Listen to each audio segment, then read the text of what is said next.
Kapiling ho natin sa ating linya ng komunikasyon si Attorney Epres Beda at yan ay kaugnay ho ng ilang napapanahong paksa ating pag-uusapan. Magandang umaga po ang aming pagbati at welcome sa Bombo Radio Philippines. This is Bombo Dennis Hamito and together with me si Bombo Jaira Hangayo. Magandang umaga po. Pagbati po sa ating mga nanonood at nakikinig. Yes, good morning, Bombo Dennis, at sa iyo pong kasamahan. At sa mga taga-subaybay, isa pong magandang umaga sa ating lahat. Okay, magandang umaga po, Attorney Beda. Unang-una, nais po namin pag-usapan, ano yung aksyon so far ng Commission on Human Rights hinggil ho dito sa nangyari na insidente ng pamamaril dyan po sa Zamboanga. Ano ho ang naging hakbang ng inyong tanggapan so far? Opo. So noong pong August 18, noong pong mismo araw ng insidente, agad pong nag-dispatch ng quick reaction team yung aming Regional Office 9. Na-monitor po kasi kaagad namin yun dahil yung mga kasamahan po namin sa Zamboanga, meron po silang mga anak na nag-aaral din doon sa eskwelahan na iyon. At nakapagsabi doon sa kanilang mga magulang, kaya nakapag-dispatch po kaagad kami. And immediately after the incident, siyempre after po nung na-clear na po nung ating mga kapulisan, na-cordon na yung area kung saan natagpuan yung mga biktima, nakapasok na rin po kami at nakapag-conduct na rin po kami ng aming sariling investigation. So tulad rin po noong ating mga nakukuhang information from the PNP, kino-confirm po namin na talagang meron pong dalawang kabataan, minors na namatay doon sa insidente. Meron rin pong isa pang bata na nasugatan, pero sa request po ng mga magulang ay ayaw na pong ipabanggit yung kanyang pangalan. And natinamaan rin po siya ng baril, and meron pong around 21 na nagkaroon po ng mga galos o kaya mga panic attacks dahil po doon sa insidente. So far po yun po yung information na nakuha na rin namin. And ang aspeto pong tinitingnan ng Commission on Human Rights ay yung human rights aspect dito sa insidente na ito. Mas lalong-lalo na po doon sa bakit nagawa po nung bata yung kumbaga yung incident na iyon. Ano po yung nag-udyok?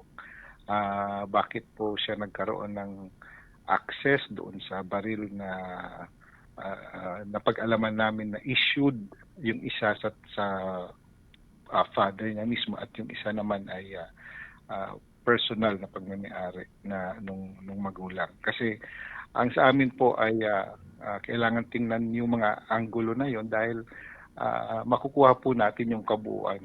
Kumbaga yung pagkakaroon ng access ng baril ay isa lang doon sa dahilan bakit nagkaroon ng insidente. Pero ano pa po ba yung ibang factors na nag-trigger doon sa bata para gawin yan? Dahil nga po dito sa insidente na ito, may mga nagpapanukala na maging regular yung mga konsultasyon na ginagawa at yung pagpasok ng Commission on Human Rights at iba pang mga tanggapan para regular na ma-monitor kung may mga insidente na kumbaga maagapan. Ano ho. Kayo ho ba isang-ayon dito o ito ay may tuturing na panghihimasok kung sakasakali? Lalo't hindi rin naman ganun karami yung mga tauhan ng Commission on Human Rights to intervene dito ho sa mga ganitong setup. So kayo ho, ano yung kumbaga nakikita nyo at this early na mga possible resolutions to that? Welcome po. It's welcome po ang Commission on Human Rights sa mga ganong klaseng panukala. As a matter of fact, part nga po yan ng aming mandato talaga na being the watchdog of the bureaucracy pagdating po sa usapin ng karapatang pantao. Kami po ay nag-a-attend sa mga agency meetings na ganyan para din po mabigay namin yung aming pananaw tungkol sa mga issues na ito. Ang ginawa nga bilang parte pa rin po ng mandato ng CHR is yung aming regional office ay naglabas ng policy advisory patungkol po dito sa insidente na nga ito, na nakafocus po ito doon sa ano po ba ang maging obligasyon ng mga gun owners at yung ating PNP bilang taga monitor nung issuance ng mga baril na ito.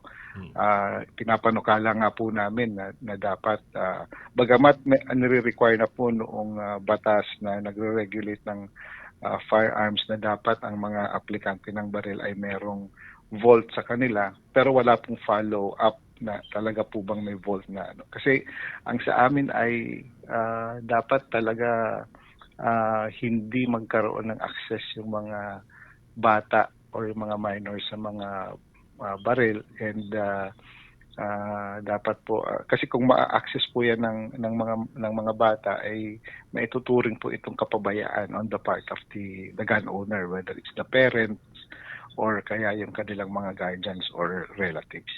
Ayun. Okay, si Bombo Jai Rahanggayo ang akin pong katandem. May ilang punto rin ang katanungan. Bombo Jai. Okay, hello attorney. We wanna know as well no kung mayroon kayong recommendation na rin sa pangyayari doon sa Cavite and Tacloban shooting, attorney. Opo. Ito pong pangyayari po sa Tacloban at ito pong pangyayari sa Zamboanga. At na kung saan ang kumbaga ang naging punot dulo nitong isa sa mga naging dahilan ay yung pagkakaroon ng unlawful access ng mga batang ito sa baril. And then yung iba pa pong insidente na nangyari sa mga eskwelahan kung saan nagkaroon rin po ng violence sa pamamagitan po ng ibang klaseng weapon pa. Nag-attend po kami doon po sa mga naunang nangyari pa ng mga inquiries, kasi kami po ay naimbitahan dun sa Senate noong nag-conduct ng inquiry. So ang meron po kaming mga panukalang inilalabas kung saan bilang parte ng aming mandato na kumbaga mas lalong paigtingin pa po ang hindi lamang po yung sa security aspect na para makapasok ng baril, kundi talagang matutukan po ng eskwelahan ang mga ating kabataan. Dapat po yung kanilang psychosocial, yung kanilang mental health ay natitingnan po sa pamamagitan siguro ng regular intervention ng ating mga psychology sa eskwelahan, and more importantly, yung pong role ng mga magulang, no? Dapat po talaga minomonitor din po natin yung ating mga anak. Hindi po tama na lang na pagka tinatanong natin sila kung kumusta sila at okay sila, ay paniniwalaan na po kaagad natin. Dapat talagang tinitingnan po natin sila ng maigi just to make sure na talagang totoong okay po sila. Dapat medyo mapagmatsyag tayo kung meron na pong mga kakaibang kinikilos or kaya pinagkakaabalahang mga laro siguro sa mga computer games. So ang lagi pong sinasabi ng Commission on Human Rights is ang pagpapalaki ng isang bata ay isang tulong-tulong na obligasyon, hindi lamang po ng magulang, ng eskwelahan, pati po yung ating komunidad. Sabi nga po nila, it takes a village to raise a child. So hindi lang po ito obligasyon ng magulang, dapat po obligasyon po natin itong lahat. Okay, Attorney, Tacloban and then Zamboanga shooting, do we consider na hindi enough yung school safety protocols and mas kakailanganin pa ng national standards for responding and preventing to violence, including dito involving yung mga students, attorney?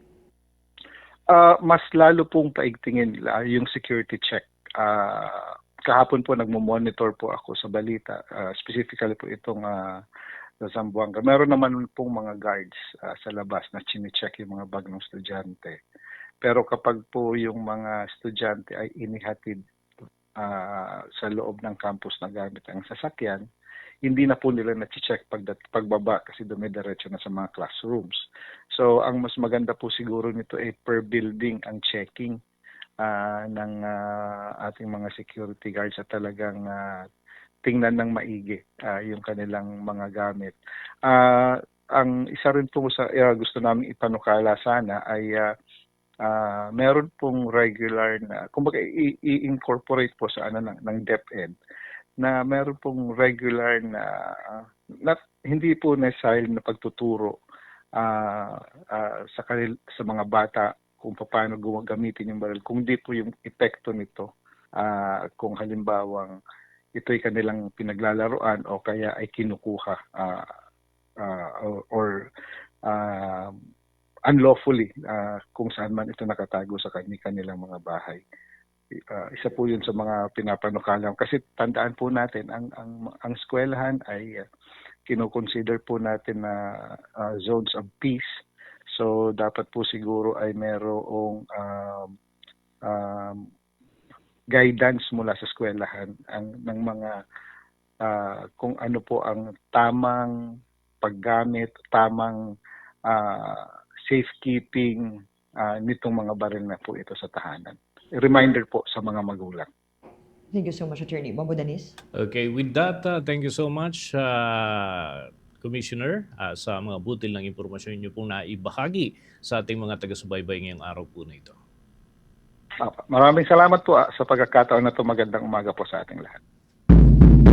Kabombo at mga Kastar Nation, nakausap po natin si Commissioner Beda Epres ng Commission on Human Rights dito ho sa mga usapin, lalo na yung tungkol ho dyan sa tilang magkakasunod na ho ng mga pangyayari kung saan mga bata yung nasasangkot na involved, mga kabombo at mga Kastar Nation. So yan yung punto naman ng Commission on Human Rights para ho dito sa mga bagay na ito, mga kabombo at mga Kastar Nation.